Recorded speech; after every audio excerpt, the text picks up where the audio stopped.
చిరంజీవి ప్రస్తుతం ఖైదీ నెంబర్ 150తో బిజీగా ఉన్నాడు. అలాగే బాలకృష్ణ తన 100వ చిత్రమైన గౌతమిపుత్ర శాతకర్ణితో బిజీగా ఉన్నాడు.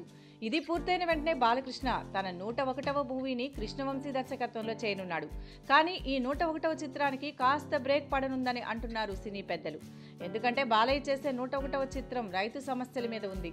ఇప్పుడు చిరంజీవి చేస్తున్న 100వ చిత్రం కూడా రైతు సమస్యల మీదే. అయితే ఇప్పుడు ఈ రెండు చిత్రాలు వరుసగా వస్తే బాలయ్య 101వ చిత్రానికి పెద్ద ప్రాముఖ్యత ఉండదని అంటున్నారు విమర్శకులు. దీంతో బాలయ్య కృష్ణవంశీ కాంబినేషన్ పై కూడా కొంత గందరగోళం ఏర్పడింది. మొత్తానికి పరోక్షంగా కృష్ణవంశీకి పెద్ద సమస్యలా మారాడు చిరంజీవి.